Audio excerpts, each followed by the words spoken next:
Bonjour tout le monde, Ruby Retrograde Tarot été. Et aujourd'hui, je vais vous présenter et faire un feuilletage d'un tarot que j'ai acheté récemment dans une librairie d'ici, qui était très intéressant et qui m'a amené dans un voyage, dans un voyage, je dirais, parce que j'ai changé d'avis beaucoup de fois avec ce jeu. Mais en tout cas, donc voici le jeu dont je parle. Le tarot des enfants de la lune, qui est créé par Morgane Céleste. C'est aux éditions, et voilà, Eldorado Diffusion, Ada Group ou ADA Group, je ne sais pas trop comment le prononcer. Donc, en premier, je pensais qu'en fait que la maison d'édition ADA ou ADA, on va dire ADA, était une maison d'édition française, mais j'ai découvert que c'était en fait que ça venait du Québec. Et donc, j'étais surprise et je trouve le fun qu'il y a de plus en plus de maisons d'édition, d'éditeurs qui présentent des tarots. Et ils ont aussi j'ai regardé sur leur site web. Je dois dire que le site je pense que c'était ADA Group, m'avait donné un petit peu de trouble, ou c'était peut-être celui d'Eldorado. Euh, mais en tout cas, j'ai fini par trouver les informations, puis juste découvrir aussi. Donc, autre que les tarots, les oracles, ils ont aussi des livres, je dirais peut-être jeunes adultes, des livres thrillers, suspense, on dirait. Mais en tout cas, pour pas trop m'emporter et aller bifurquer sur une voie autre que ce que j'ai. En tout cas, donc ici, ça c'est un tarot, comme je dis, le tarot des enfants de la lune. C'est un des plus récents qui a été mis sur le marché. Je pense que c'est sorti en juin en juin ou juillet, si je me trompe pas. Je pense que c'était fin juin quand j'ai regardé sur le liste. Et donc, en gros, pour expliquer un peu le concept, on a ici embarqué pour un voyage mystique avec le tarot des enfants de la lune, où l'antique sagesse rencontre l'enchantement céleste. Chaque carte est une porte ouverte sur l'introspection et la découverte, illuminant les chemins cachés de l'esprit et de l'âme. Lisez les arcanes majeures pour vous guider à travers les grandes épopées de la vie, tandis que les arcanes mineures éclairent les aspects quotidiens de votre voyage terrestre. Ce tarot exquis vous invite à puiser dans les messages lunaires, dévoilant les vérités universelles dans le reflet argenté de la sagesse intemporelle. Tenez le pouvoir de la lune entre vos mains et révélez les secrets que seule la lumière de la nuit peut dévoiler. Qu'est-ce qui m'a poussé à acheter ce tarot un petit peu à l'aveugle, parce que j'ai essayé de voir pendant que j'étais au magasin s'il y avait déjà des unboxings, des flip-through, quoi que ce soit, j'en avais pas vu. Qu'est-ce qui m'a convaincu? C'était ici, la carte de l'impératrice et puis aussi la carte du 4 de bâton que je trouvais vraiment bien. Et aussi, bon, l'autre aussi, celle-là aussi, je la trouvais bien.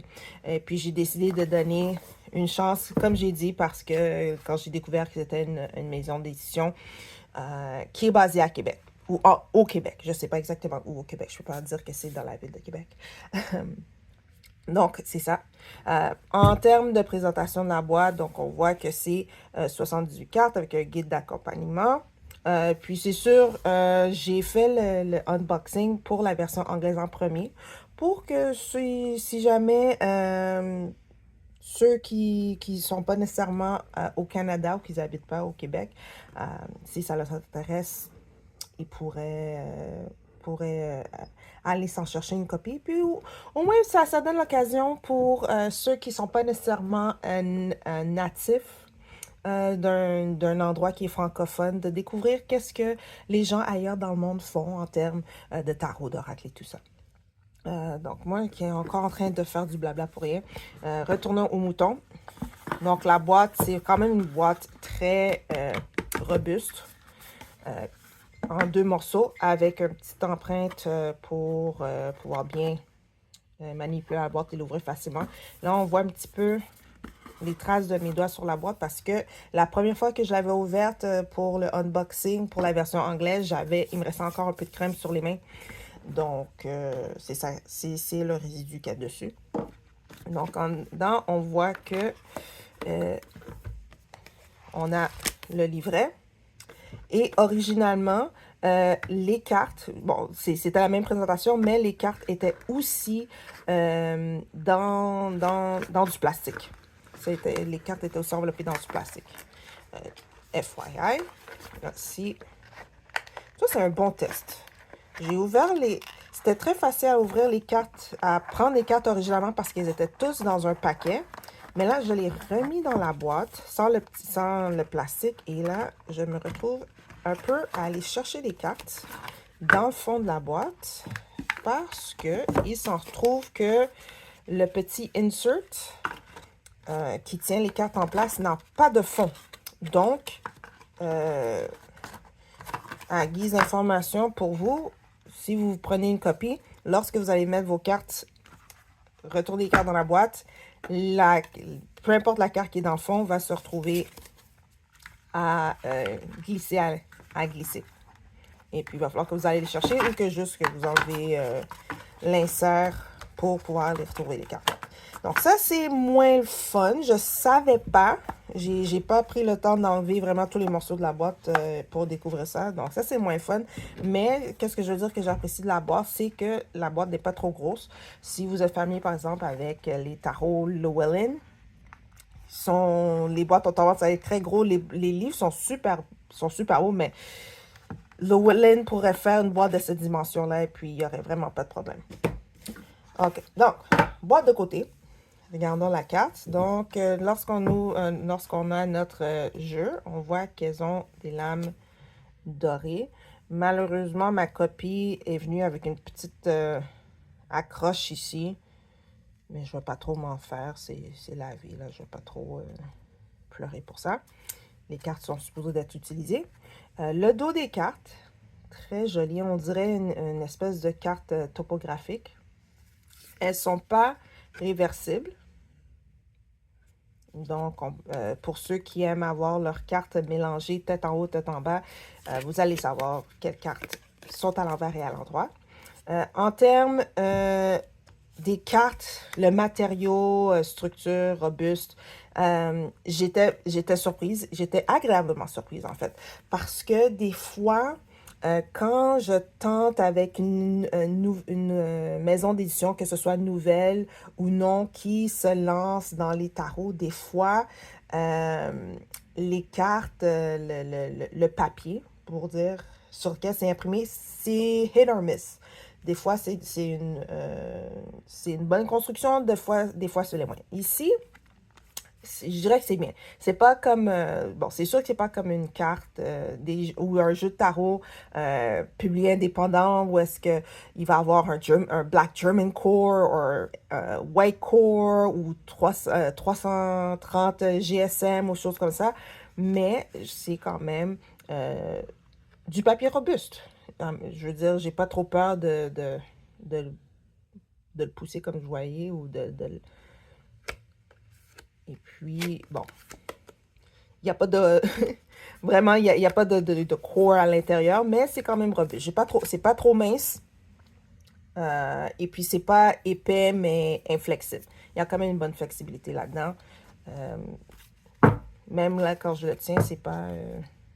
quand je l'avais brassé dans mon flip-through en anglais, j'avais pas peur de le brasser. Je vais le brasser ici aussi pour que vous puissiez voir la différence. Le revêtement, c'est un revêtement mat, comme vous voyez, ce que j'aime bien. Donc, ça va très peu refléter la lumière, pas de problème. Je pense que c'est ce que je préfère personnellement comme revêtement, que ce soit plus mat, mat plus qu'avec du vernis. Et donc, ce qu'on va faire, on va s'approcher des cartes, en fait. Et on va procéder au flip et voir chacune des cartes. J'ai déjà fait la plupart de un gros de mes commentaires dans la version anglaise, mais ça s'applique quand même pour la version française. Je vais juste le dire, donc vous en faites pas. On va commencer avec le fou. Les images sont quand même vraiment très belles. Le là.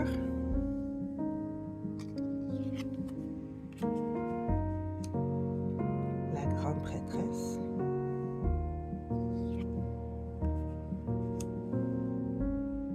Ici, l'impératrice. Ça, c'est une des images que j'aime le plus dans ce jeu. Elle est super belle. L'empereur.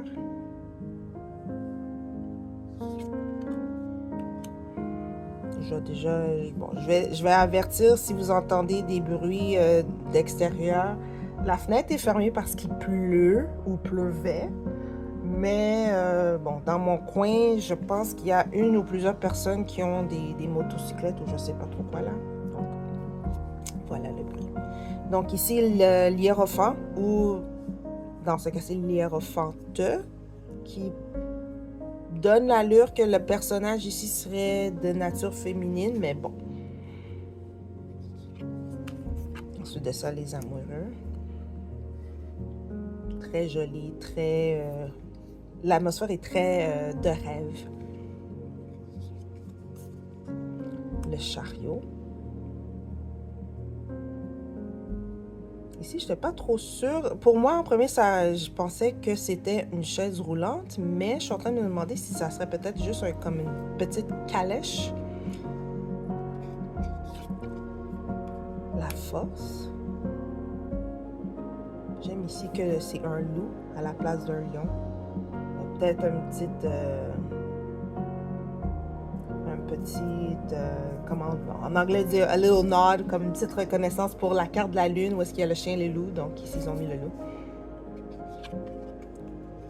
L'ermite, là, c'est là où j'ai un tout petit peu de problème parce que c'est très sombre la carte. Donc c'est difficile de voir l'ermite, la place qu'il prend dans la carte. La roue de fortune, très intéressante. La justice.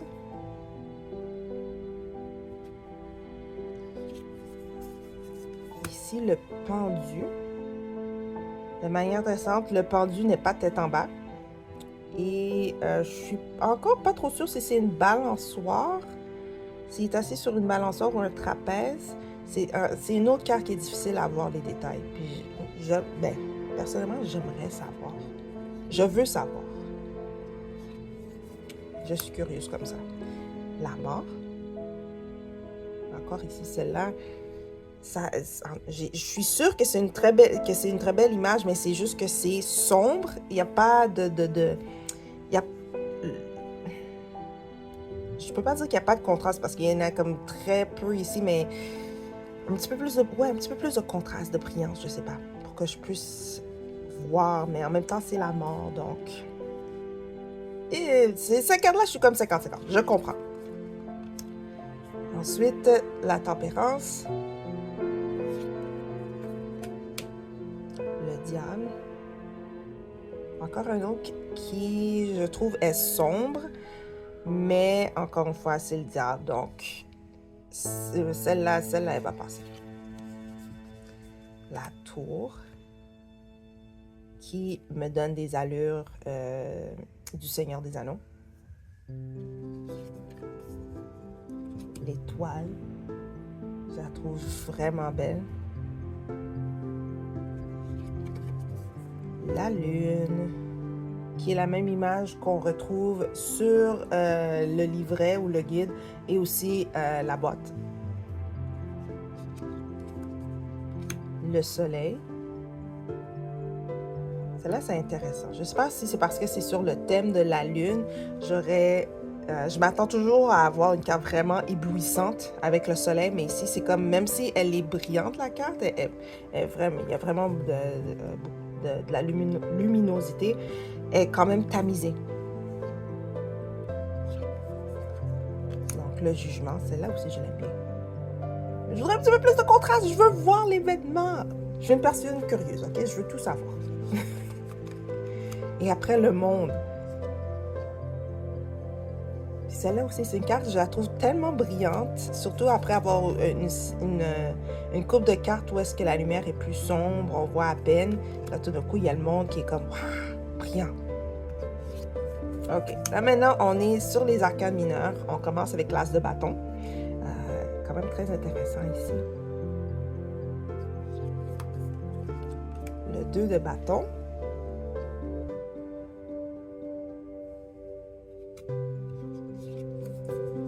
Le 3 de bâton. Et là, oui, on voit pas qu'il y a 3 bâtons, vraiment. C'est juste une personne. Ici, 4 de bâton. C'était une autre de mes cartes que j'avais vue, que je trouvais vraiment jolie. Là, c'est vraiment brillant. C'est vraiment, on dirait presque une journée avec le soleil dans le ciel et non pas la lune. Puis après, on a le 5 de bâton qui est nettement plus sombre. Le 6 de bâton.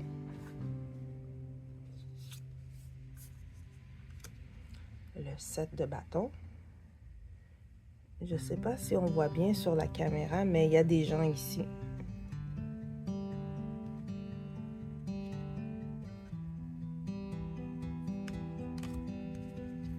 Ensuite, le 8 de bâton. Je la trouve très, très jolie celle-là aussi. C'est comme des étoiles filantes. 9 de bâton. Et le 10. Passons maintenant au valet.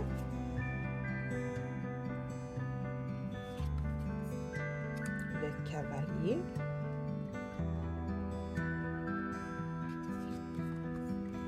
La reine de bâton. C'est drôle. À travers la caméra, j'ai l'impression que je vois plus de détails à travers la caméra que si je regarde directement la carte de visu. Mais en tout cas, je l'aime bien, elle. Il manque mon petit chat, mais je vais survivre. Mais super joli. Et le roi. Maintenant, on est aux coupes. Encore très joli. Le 2 de coupe.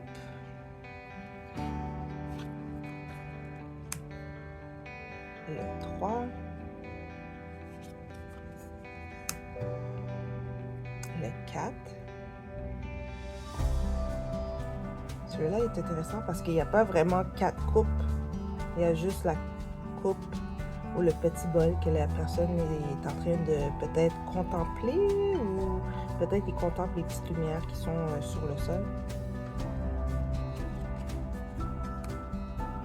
5 de coupe. Et oui, en effet, il n'y a que 4.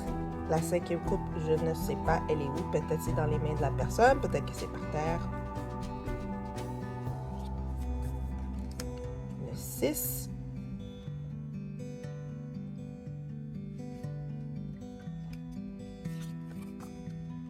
Le 7 de coupe.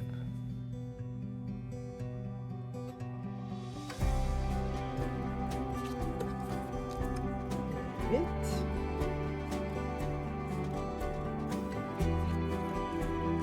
Le 9 de coupe.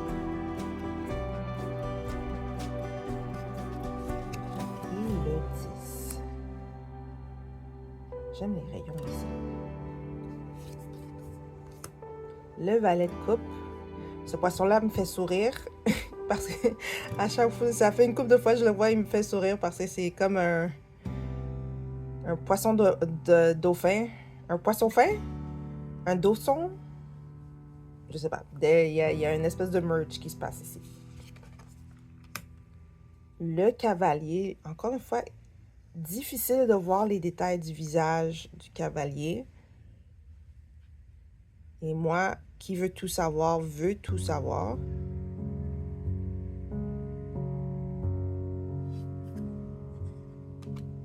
La reine de coupe.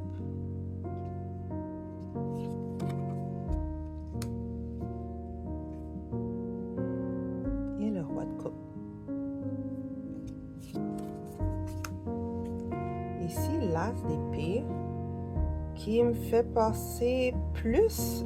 Là, maintenant, je la regarde encore et encore parce que déjà, au début, je trouvais qu'elle ressemblait à l'as de bâton, si je peux trouver. Voilà. Je trouvais qu'elle ressemblait à l'as de bâton, mais en même temps, elle me fait penser aussi juste à un gratte-ciel ou une tour qui perce les nuages.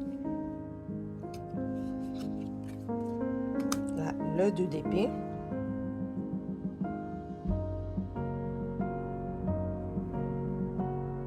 Encore une fois, une personne mystérieuse. Le 3 d'épée. Celle-là, je dois dire que je l'aime moins, celle-là. J'aime le background, les nuages et tout ça. De 1, il n'y a pas 3 épées. De 2, il y a... Le potentiel était là, mais c'est moi qui... C'est ça en gros le problème. Le 4 d'épée. 5 d'épée. Finalement, on a 5 de quelque chose pour la carte 5. Le 6 d'épée, celle-là, je l'aime vraiment bien. Elle est très jolie, celle-là. 7 d'épée. Est-ce que... Attends. Je suis en train de me demander. Est-ce que le 7 est monsieur au numéro 2? Non. Ok, c'est pas la même personne. Parce qu'ils avaient toute une allure mystérieuse, peut-être un petit peu menaçante, mais je m'étais dit peut-être que c'était la même personne. Ce ne l'est pas. On passe au 8. N'est pas... Oui, non. Encore, les 7 et...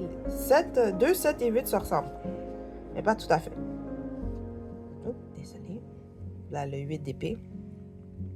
Celle-là, je dois dire, cette personne-là, si elle se retrouvait devant ma fenêtre en pleine nuit, bon, c'est certain que je prends une crise.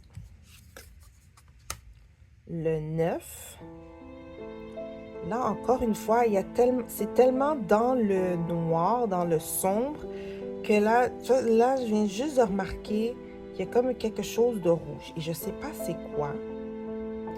Peut-être, tu vois, avec l'angle, mais non, j'ai l'impression que c'est comme une espèce de monstre qui est derrière, comme une tête de loup, je sais pas. Est-ce que, je sais pas si c'est moi qui est en train d'inventer des trucs. Et bon, pour étant un 9 d'épée dans le système Rider-Waite-Smith, je veux dire, quand c'est tout dans ta tête, ça marche bien avec la carte, mais je sais pas. Je voudrais savoir, juste un tout petit peu. Je veux pas nécessairement que ça soit comme en plein jour, mais juste un petit peu plus de lumière, un petit peu plus de contraste pour que je puisse voir. Parce que j'ai l'impression qu'il y a des choses qui sont noyées. Le 10 d'épée. Là, ça a vraiment l'air d'une carte intense. Je sais pas, peut-être que la personne est dans un donjon, une pièce avec une toute petite fenêtre. Le valet d'épée. Le valet d'épée a l'air super fâché, mais furieux. Le cavalier d'épée. La reine d'épée. Très jolie. Je pense que la reine d'épée avec la reine de bâton, elles sont bien faites.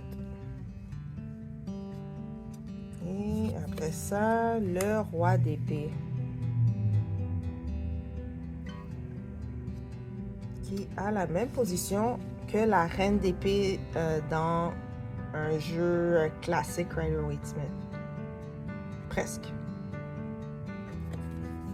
Là maintenant, on est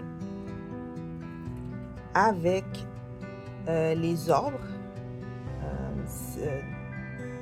Bon, normalement, entre guillemets, ça serait la suite des pentacles ou des deniers. Et ici, dans ce jeu, ça a été renommé comme étant des orbes. Orbes. Le 2 d'orbe. Le 3 d'orbe. On dirait des personnes holographiques. On dirait un hologramme. Le 4. Le 5.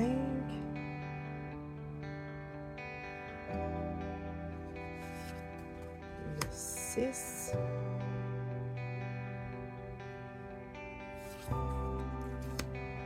Le 7.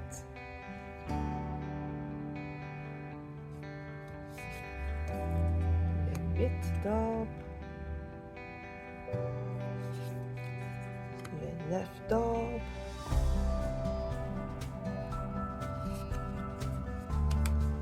Et le 10 d'or. Et pour la dernière fois, les cartes de cour ou les cartes de figure, le valet.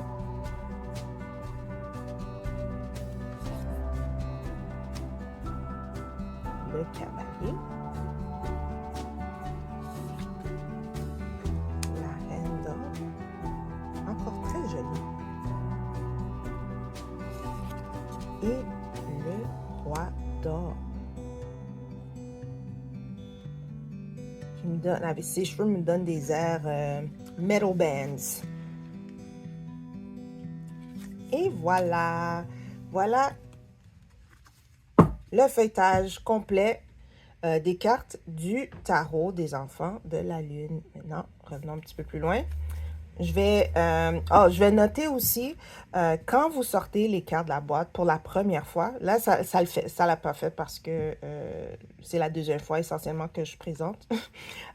Faut juste faire attention parce que à cause de la dorure des cartes, de un, il va avoir comme les cartes vont comme être collées ensemble, par petits paquets un peu comme ça.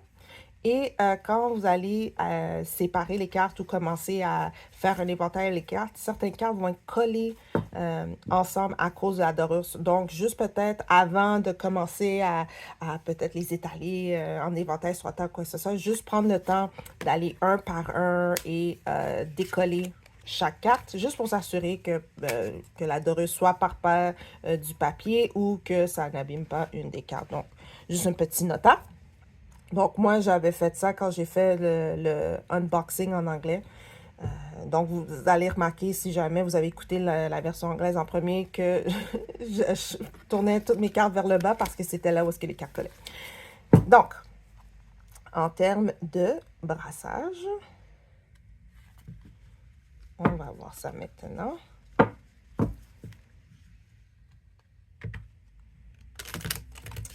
Encore une fois, c'est le même problème. C'est mieux que je commence par les brasser si je fais un riffle shuffle, que je les brasse face en haut. Vous voyez, c'est ce que je recherche quand je brasse les cartes. Mais malheureusement, moi, je préfère faire un riffle shuffle face en bas, pour pas que, en voyant pas les cartes.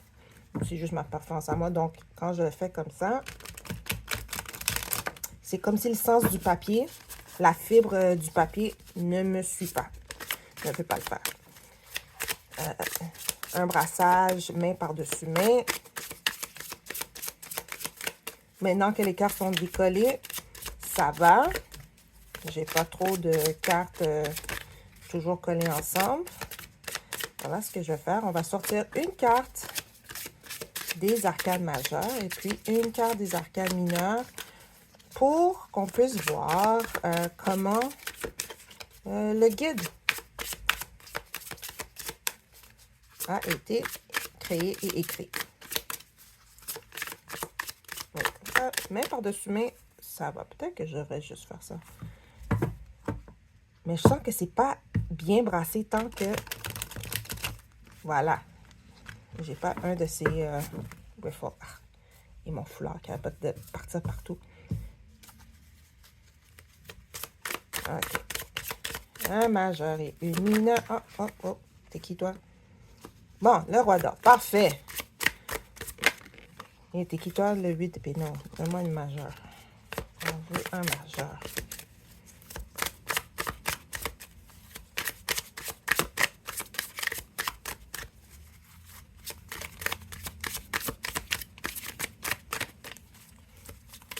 On va juste couper les cartes et aller se chercher. Oh, oh, oh, oh, oh, oh. Ah, parfait.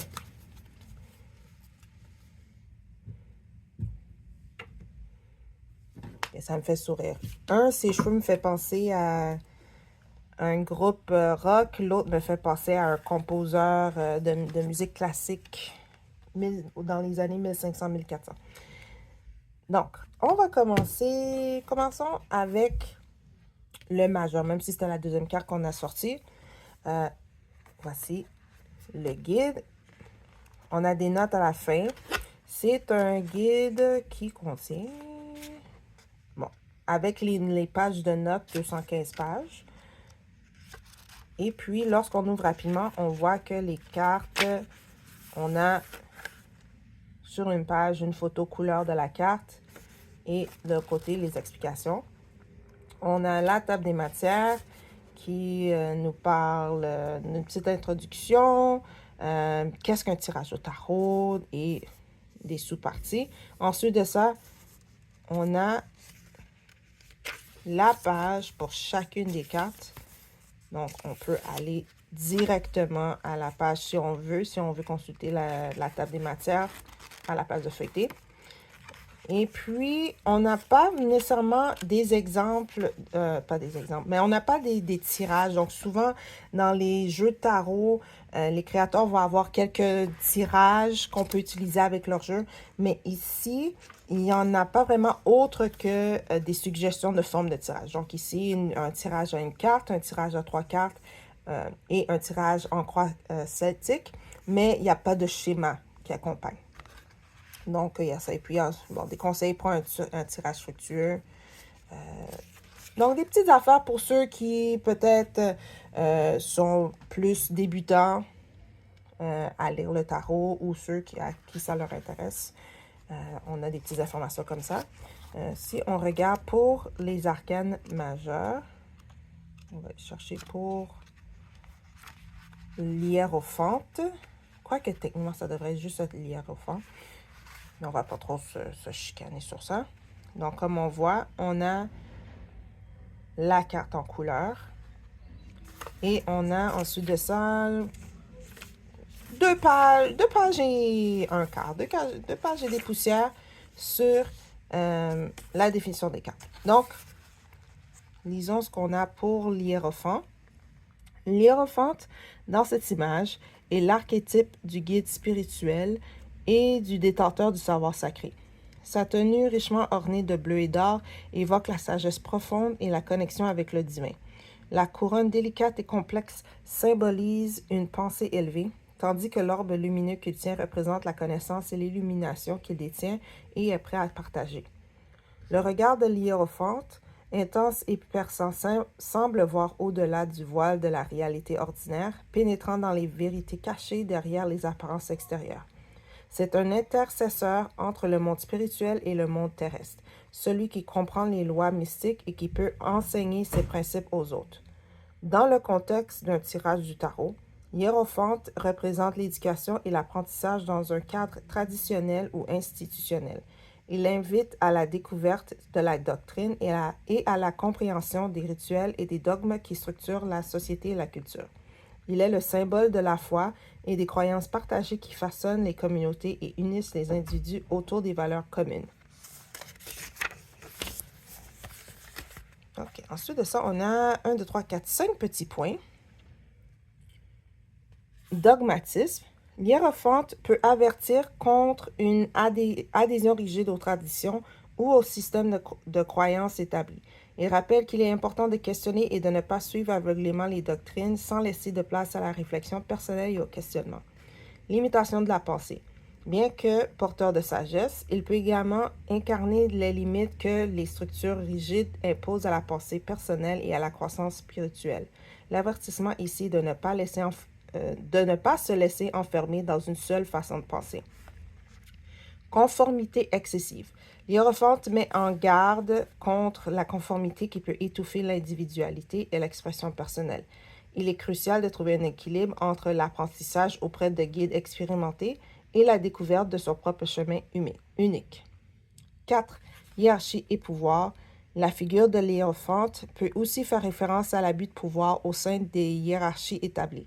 Cela peut être un signal pour rester vigilant à ceux qui pourraient utiliser leur position pour contrôler ou manipuler.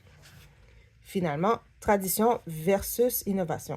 Dans certains contextes, l'hiérophante peut indiquer un conflit entre les anciennes méthodes et les nouvelles idées. L'avertissement est d'être ouvert à de nouvelles façons de penser tout en honorant la sagesse du passé. Okay. Pour une carte majeure, j'aime comment ça a été expliqué. Ça, je veux dire, Et comment ça c'est défini, je dois dire que c'était un saving grace. Ça a été qu'est-ce qui a sauvé. Quoique, c'est vrai que je suis quand même encore sur la ligne, mais c'est qu'est-ce qui a sauvé ma décision de peut-être retourner le jeu.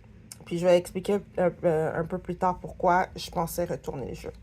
Mais ce que j'aime vraiment dans les jeux de tarot, c'est quand les artistes ou les gens expliquent bon, ils vont décrire voici ce qui se passe dans la carte, et puis dire, bon, il porte ceci à cause de X, il y a cela à cause de Y. Donc, pour moi, j'aime ça parce que ça donne une idée de qu'est-ce que la personne pensait quand la carte a été créée.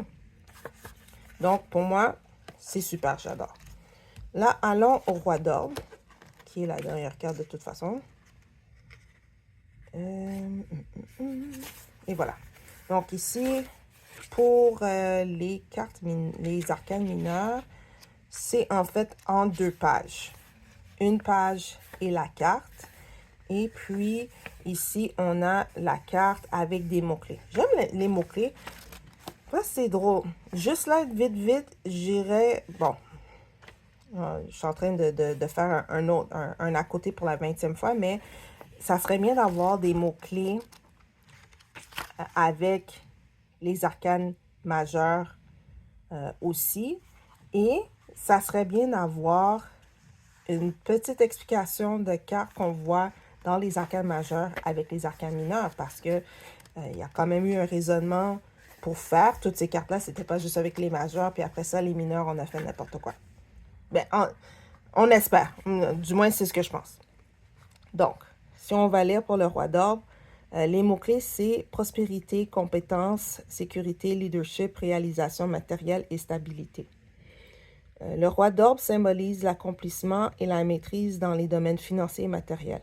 Il est l'incarnation de la réussite grâce à la persévérance, la compétence et un travail acharné.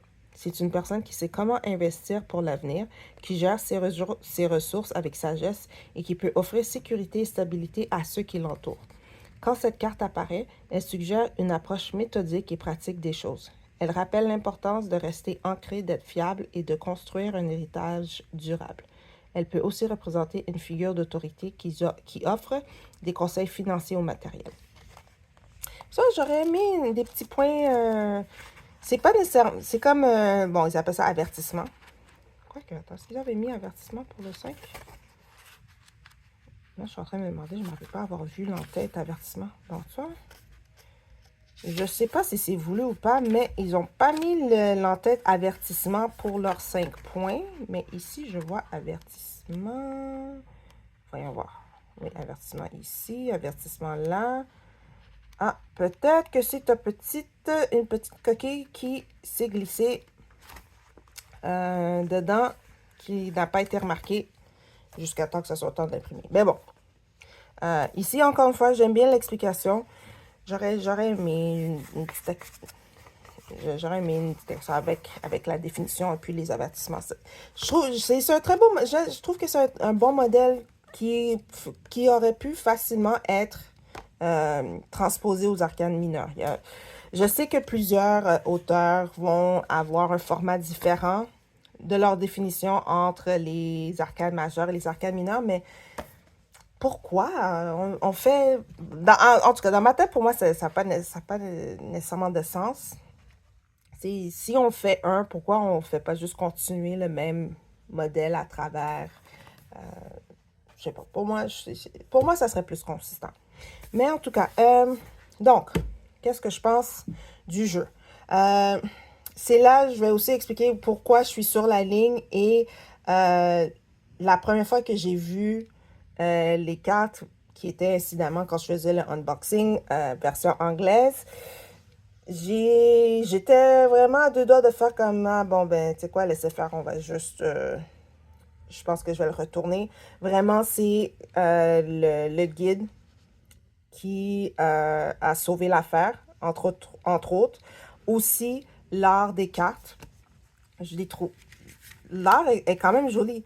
Mais l'autre affaire qui me chicote, c'est que pendant mes recherches, parce que je suis tombée dans un trou de recherche pendant que j'étais en train de découvrir qu'il y avait une maison d'édition qui venait du Québec, qui publie des oracles et des tarots, c'est que je suis aussi partie à la recherche de Mégane Céleste, juste pour voir ses médias sociaux, une idée de voir qu'est-ce qu'elle avait fait d'autre. Elle a fait d'autres jeux, tarot et oracle, encore sous l'édition ADA, Eldorado Diffusion. Par contre, ce qui était bizarre slash intéressant, c'est que il n'y avait pas de page Facebook, compte Instagram, LinkedIn, quoi que ce soit de Mégane Céleste. Même pas une photo. Le plus proche que j'avais vu, c'était un compte TikTok, mais ça m'étonnerait vraiment que ça soit la bonne personne parce que juste à cause de la manière que le nom était appelé.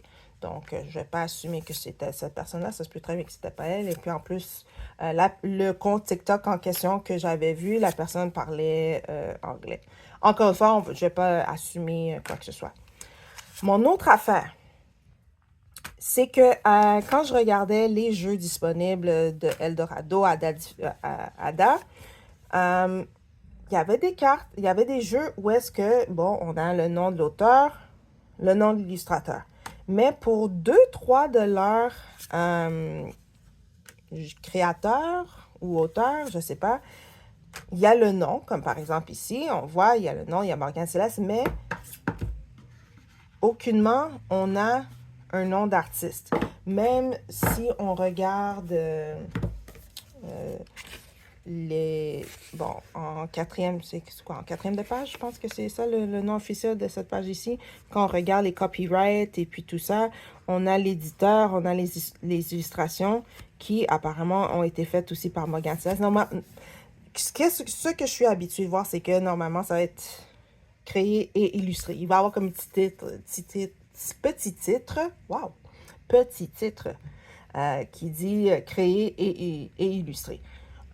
Oui, on peut assumer parce qu'il y a juste un nom, c'est elle qui a tout fait, mais là, la raison que je suis comme un question mark, c'est que je me demande si ça a été fait par intelligence artificielle, un programme de un générateur d'images. Là, si vous n'êtes pas trop familier dans le monde des amateurs, aimeurs, collectionneurs de tarot, et aussi, bon, à la diagonale, les artistes qui le font. Pour les tarots, surtout si vous êtes familier avec des groupes en anglais, c'est un sujet.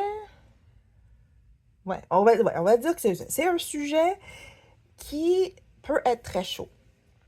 Parce que si on voit les commentaires ou les opinions, plusieurs personnes qui lisent les cartes veulent de l'art qui a été créé par une main humaine. Un commentaire qui va se retrouver souvent, c'est que si c'est juste généré par ordinateur, c'est comme si il y a there's no soul in the art. Il n'y a pas d'âme. Il n'y a pas un esprit ou il y a quelque chose qui manque dans l'art. En regardant ces images-là, j'ai l'impression que je peux pas le dire pour certains, puis je porte pas d'accusation, c'est pas mauvais, c'est pas bon, c'est juste moi, mon observation. J'ai l'impression que c'est ça que c'est.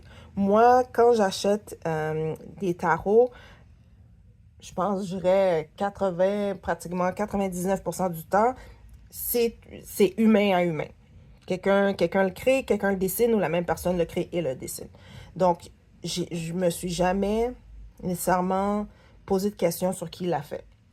Là, maintenant, surtout depuis 2020, 2022, surtout si vous allez sur Etsy. Sérieusement, si vous allez sur Etsy puis juste taper tarot ou tarot pre-order ou peu importe, il y en a tellement de tarots qui sont faits par AI qu'à un moment donné, c'est très facile de voir. Comme par exemple, c'est deux exemples qui me font penser pourquoi c'est AI.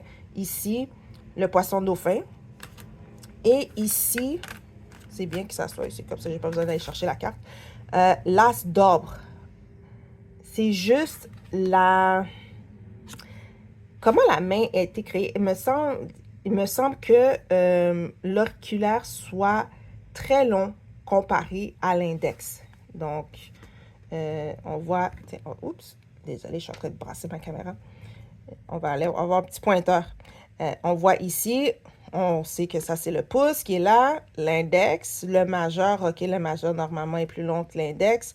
On a l'annulaire, OK, peut-être un petit peu plus long. Ça se peut des fois que l'annulaire soit un petit peu long. Mais là, on a ce que, pour moi, je suis sûre que c'est l'auriculaire.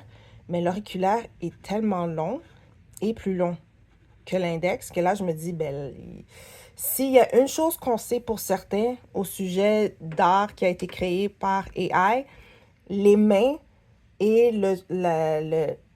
l'endroit le plus facile pour spotter si c'est un artiste qui l'a créé ou une personne humaine, pas nécessairement un artiste, ça peut être n'importe qui, ou si c'est AI. Parce que les mains sont très difficiles à être générées de manière correcte par un ordinateur.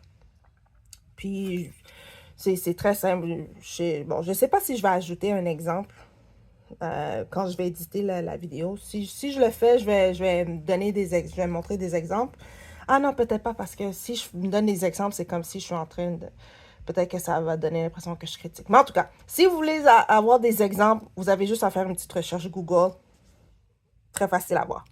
Et puis, l'autre raison pourquoi j'ai l'impression que c'est généré par ordinateur, c'est que l'ordinateur, quand ils font des cartes de tarot, ce que la communauté s'est rendu compte très rapidement, c'est que l'ordinateur aussi a de la difficulté à générer le bon nombre de pips pour la carte. Donc, par exemple, le 9 de bâton ici, on est supposé avoir 9 bâtons, mais si on compte les bâtons, ici, si je compte en haut, on est supposé avoir 4 bâtons. Mais un, bon, on dirait se cache derrière, on a 4. 5 ici, on ne sait pas où le cinquième bâton se fond en arrière. 6, 7, 8, 9, 10, 11. Donc là, on voit qu'on a plus de bâtons qu'on devrait en avoir. Le 4 de coupe, bon, ça, je peux... Bon, le 4 de coupe, ça, on peut... Bon, c'est à prendre ou à laisser. Ça se fait que ça soit créativité artistique, donc, bof, peu importe. Il y avait quoi d'autre? Ah bon, tiens, le 5 de bâton. Il n'y a pas 5 bâtons, mais encore une fois, on pourrait argumenter que c'est c'est artistique, c'est voulu. Le 7 de bâton. Je pense qu'il y avait le 10 de bâton quelque part. Où est-ce qu'il n'y a pas 10 bâtons, mais en tout cas. Donc, voyez où est-ce que je m'en vais avec ça. Qu'est-ce que moi j'en pense? Mon cerveau était que, comme je vous montre, par exemple, si c'est un 6 de bâton, je veux 6 bâtons. Si c'est un 9 de bâton, je veux 9 bâtons. Il n'y a pas le nombre ici. Mon cerveau, souvent, a tendance à rester collé sur ça et c'est comme mon cerveau fait comme, il n'y a pas 9 bâtons, il n'y a pas 9 bâtons, il n'y a pas 9 bâtons, puis là, ça m'énerve. Pour le dire comme ça m'énerve un peu, puis après, c'est comme si je suis là pour interpréter les cartes, et puis, comme interpréter, juste, j'ouvre mon cerveau pour voir qu'est-ce qui se passe pour que je puisse interpréter, puis à la place, c'est, ah ben, ce bâton-là, je sais pas, il est où, il me manque une coupe, il y a ci, il y a ça. Donc, pour moi, ça c'est mon moi personnel, si on met des bâtons ou des coupes ou des pentacles ou peu importe, mettez le bon nombre. À moins que ça soit évident, c'est fait d'une manière évidente pour que je me dise, ah ok, bon ben c'est quelque chose d'artistique, whatever, ok? Calme-toi cerveau, fais silence et puis interprète. Puis mon cerveau va dire, ok, mais je suis pas contente. Donc, on voit le genre. Mais comme j'ai dit, j'étais moitié-moitié. Puis l'autre chose qui m'embête un peu, c'est que oui, c'est dans un monde de la lune, donc on le sait. Quand c'est une nuit avec une belle lune, que ce soit une pleine lune ou un quart de lune, quand on est en dehors de la ville, qu'il n'y a pas toutes les lampadaires allumés, oui, c'est sombre. Oui, on va moins voir les détails, donc je comprends ça, mais c'est juste comme... C'est beaucoup de sombre, mais j'ai l'impression que c'est en train d'aller vers sombre à en perdre des détails. Comme ici, celle-là, j'ai vu la carte plusieurs fois, mais c'est seulement à travers de la caméra et en mettant un certain angle à travers, comme j'ai ma fenêtre qui est à ma droite, qui est ici à ma droite, euh, que je me suis dit, ah, mais c'est pas juste un point rouge pour dire que c'est comme une lumière ou une veilleuse. Non, c'est comme un œil d'un monde. Parce que c'était juste deux touches trop sombres. Puis ça, c'est en regardant à travers la caméra. Quand je le regarde avec mes yeux nus, mais techniquement, mes yeux sont pas nus parce que j'ai des lunettes. J'ai mes lunettes. Donc, mes yeux regardent à travers mes lunettes. Encore là, j'ai trop sombre. Donc, j'ai l'impression que si je veux lire ces cartes-là, faudrait que je sois dans une pièce bien éclairée. Je pourrais pas le faire peut-être quand le soleil commence à se coucher ou peut-être si j'ai juste une lumière tamisée parce que je risque de perdre beaucoup plus de détails que j'en perds déjà. Et moi, quand je lis les cartes, c'est un mélange entre qu'est-ce que je connais déjà académiquement ou cérébralement et qu'est-ce qui me saute aux yeux quand je regarde les cartes. C'est comme c'est un mélange entre visuel et cérébral. Dépendamment des cartes, des fois c'est plus visuel, c'est le visuel qui prend plus le côté, des fois c'est plus le cérébral qui prend le côté. Mais là, j'aime pas, pour des cas, en plus, c'est des images, elles sont belles, mais parce qu'il y en a qui sont vraiment trop sombres. Puis là, on a comme bien éclairé, super bright. Je suis en train de mélanger mon anglais et français. Là, c'est comme si je suis en train de passer d'une pièce sombre à une pièce éclairée, à dehors, en dedans. Ça fait beaucoup pour les yeux. Donc, c'était ça mon autre chose. Et je pense que parmi tous les points que j'ai parlé jusqu'à maintenant sur le pourquoi du comment, c'est la sombrité. La sombrité. Est-ce que c'est un mot, ça, la sombrité? C'est le fait que les cartes soient sombres qui m'aurait poussé le plus à dire, bon, ben, tu sais quoi, c'est vraiment pour mes yeux, là, je peux pas. Ok, désolé, il y avait un petit peu trop de bruit, il fallait que j'attende. Mais bon, qu'est-ce que je disais? Oui, c'est ça. Sur toutes les raisons que pour la première fois, j'aurais fait un précédent de retourner un jeu de tarot au magasin pour un retour ou un échange, c'est ça. C'est le fait qu'il y a des cartes qui sont vraiment extra sombres. Malgré que je sais, ça a rapport avec la lune et tout ça. Donc, comme j'ai dit, pour pas trop me répéter, mais c'est ça. C'est juste beaucoup. Je sais pas si c'est peut-être s'il y a des filtres qui ont été ajoutés parce qu'il y en a des fois que oui, c'est sombre, mais on voit quand même bien. Ici, celle-là, elle est sombre, mais je la trouve plus claire que celle-là, par exemple. Comme s'il y avait un filtre en extra sur celle-là, mais pas sur celle-là. Bon, ça, c'est aussi un exemple où est-ce que je trouve que les mains sont un petit peu wonky, comment elles tiennent les coupes, mais bon. Donc, c'est ça. En gros, il y a des chances que je finisse par garder ce jeu, en fin de compte, à cause du guide, qui, pour ma part, je trouve que ça a été bien écrit, surtout avec les majeurs. Comment ça a été écrit. J'aime bien les 5 petits points d'avertissement. Je trouve ça, c'était une bonne idée de faire ça. Côté matériel pour les cartes, c'est quand même un bon matériel. Je me plains pas.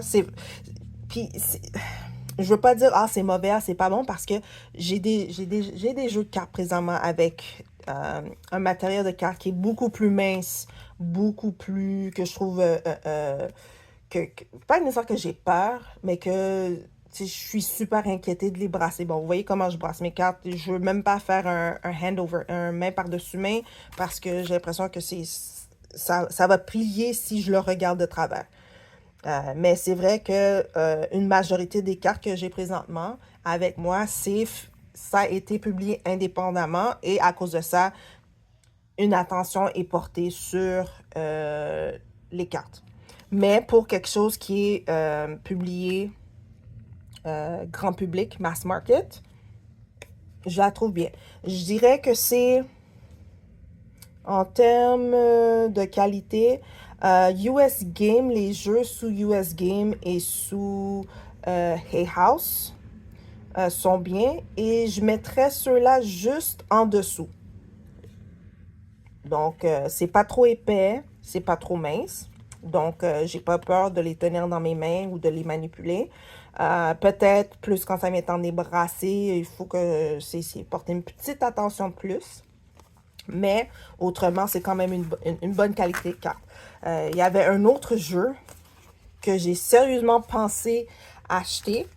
Mais chance pour moi, il y avait une boîte qui était ouverte pour qu'on puisse feuilleter à travers les cartes et juste voir de quoi ça avait l'air. Et la minute que j'ai touché une carte, j'ai fait comme, ah, c'est vraiment mince.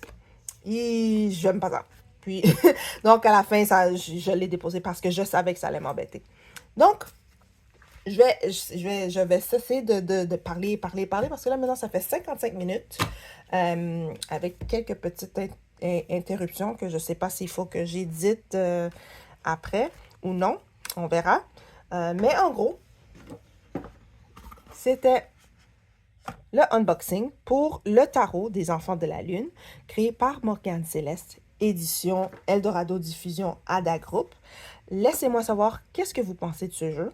Je vais laisser les liens pour le commander soit directement de leur site, le site d'Ada, Ada, ou sinon, bon, vous pouvez le trouver si vous êtes au Québec, parce que présentement, c'est seulement disponible au Québec. Du temps que je filme cette vidéo, c'est seulement disponible au Québec, mais sûrement à travers le site de ADA ou une autre librairie qui a des succursales au Québec, vous pouvez, si quelqu'un n'habite pas au Québec, je suis sûre qu'un des autres sites de libraires vont être à mesure de l'envoyer hors Québec sans problème. Ça va être juste une question de payer les taxes ou frais de douane. Bon, peu importe. Autrement, sûrement d'ici la prochaine saison, durant le temps que d'ici à l'automne, ça va commencer à être distribué ailleurs au Québec. Mais c'est ça. Autrement, laissez-moi savoir qu'est-ce que vous pensez du unboxing, si vous avez des questions. Est-ce que ça serait un jeu que vous ajoutez? Est-ce que vous êtes d'un côté ou l'autre au sujet des cartes créées ou illustrations pour tarot créées par ordinateur, Computer Intelligence, ou AI, je devrais dire?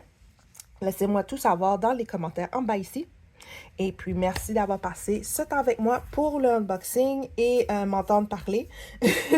Et puis, à la prochaine. Bye bye!